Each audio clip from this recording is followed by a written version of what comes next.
नमस्कार। आज देश की तमाम फटाफट खबरों में आपका स्वागत है।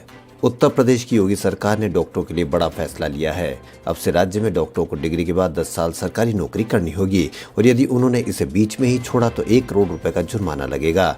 योगी आदित्यनाथ सरकार ने फैसला किया है कि राज्य में पीजी करने वाले डॉक्टरों को कम से कम 10 साल तक सरकारी नौकरी करनी पड़ेगी। पिछले 17 दिनों से जारी किसान आंदोलन पर केंद्र सरकार द्वारा खालिस्तान और माओवादियों के समर्थन के आरोप में अखिल भारतीय किसान संघर्ष समन्वय समिति के वर्किंग ग्रुप ने कहा है कि हम किसानों के इस आंदोलन को बदनाम करने के लगातार कदमों की कड़ी निंदा करते हैं। संगठन का कहना है कि असल में सरकार किसानों की समस्या 3 खेती के कानून और बिजली बिल 2020 की वापसी को हल नहीं करना चाहती है और वह अपने जिद्दी रवैये को छिपाने के लिए वह इस तरह के कदम उठा रही है। आईफोन बनाने वाली ताइवान की टेक्नोलॉजी कंपनी विस्टान के कारखाने में शनिवार को तोड़फोड़ और आगजनी की गई। कई महीने के बकाया वेतन न मिलने से नाराज कर्मचारियों ने इस घटना को अंजाम दिया। ताइवान की कंपनी विस्टान बेंगलुरु स्थित केंद्र में आईफोन और अन्य कंपनियों के लिए मोबाइल बनाती है। कर्नाटक सरकार ने हिंसा की निंदा की है, साथ ही कर्मचारियों को उनके बकाया वेतन दिलाने का वादा भी किया है।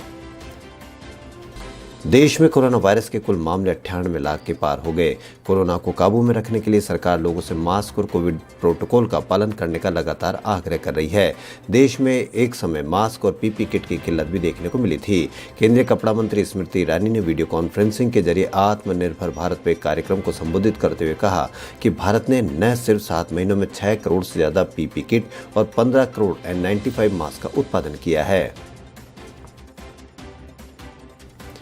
नए कृषि कानून के अंतर्गत प्रशासन द्वारा तत्परतापूर्वक कार्रवाई करते हुए किसानों के हित में एक बड़ा फैसला लेते हुए राइस मिल को अनुबंध मूल्य पर धान लेने का आदेश दिया गया है। मामले में 24 घंटे के अंदर किसानों को न्याय मिला है। दरअसल किसानों से अनुबंध के बावजूद फॉर्चून राइस लिमिटेड दिल्ली द्वारा धान नहीं खरीदा जा रहा था। कांग्रेस ने शनिवार को दावा किया है कि केंद्रीय कृषि कानूनों के खिलाफ प्रदर्शन के दौरान पिछले कुछ दिनों में 11 किसानों की मौत हो गई है और इसके बाद भी केंद्र की भाजपा सरकार का दिल नहीं पसीज रहा है। पार्टी के पूर्व अध्यक्ष राहुल गांधी ने खबर का हवाला देते हुए ट्वीट किया कि कृषि कानूनों को हटाने के लिए हमारे किसान भाइयों को और कितनी आहुति देनी होगी। प्रधानमंत्री नरेंद्र मोदी ने उद्योग संघ फिक्की की आम वार्षिक बैठक और वार्षिक सम्मेलन में कोरोना वायरस से लेकर कृषि कानून पर बात रखी है। कृषि कानूनों को लेकर किसान के आंदोलन के बीच पीएम मोदी ने कहा कि कृषि क्षेत्र और उससे जुड़े क्षेत्रों के बीच हमने दीवार देखी है। अब इन सभी दीवारों और अड़चनों को हटाया जा रहा है। इसका फायदा सीधा किसानों को होगा। कृषि क्षेत्र में निवेश बढ़ेगा। केंद्र के कृषि कानूनों के खिलाफ प्रदर्शन कर रहे किसानों के आंदोलन का आज 17वां दिन है। तीनों कानूनों को रद्द करने की मांग पर अड़े किसान दिल्ली बॉर्डर पर डटे हैं और आंदोलन तेज कर रहे हैं। किसानों ने हरियाणा के कई इलाकों में टोल प्लाजा बंद कर दिया है और उसे आने जाने के लिए फ्री कर दिया है। दिल्ली जयपुर राजमार्ग को भी बंद करने की कोशिशों के तहत दिल्ली जयपुर हाईवे पर भारी पुलिस बल की तैनाती की गई है।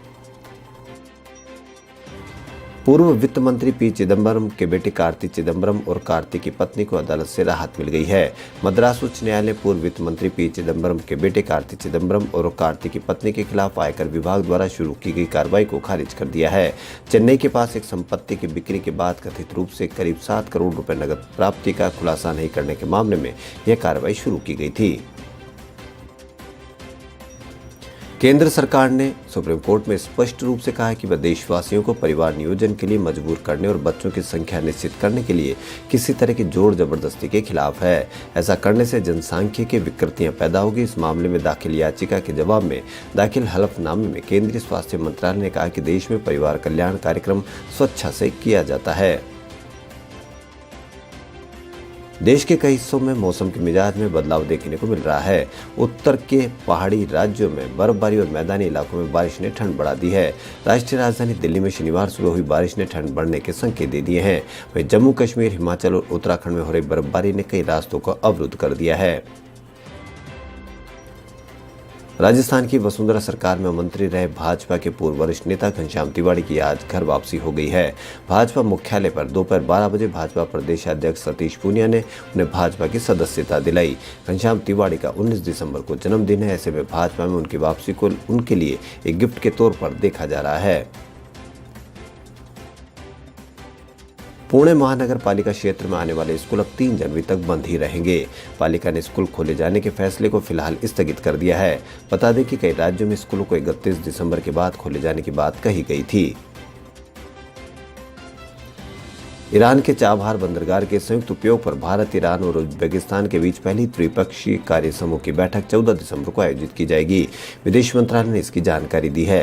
मंत्रालय ने बताया कि भारत चाबहार बंदरगाह के पारगमन बंदरगाह के रूप में उपयोग करने के लिए उज्बेकिस्तान के हित का स्वागत करता है।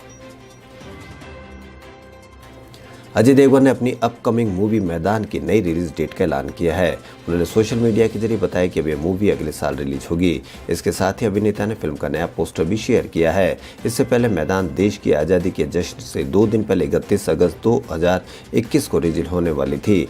बता दें कि इस फिल्म की रिलीज डेट में कई बार बदलाव किया गया है। इसकी शूटिंग जनवरी 2021 से चालू होगी। खबरों फिलहाल इतना ही। यदि आपको हमारा चैनल पसंद आए तो लाइक, सब्सक्राइब और शेयर अवश्य करें। धन्यवाद।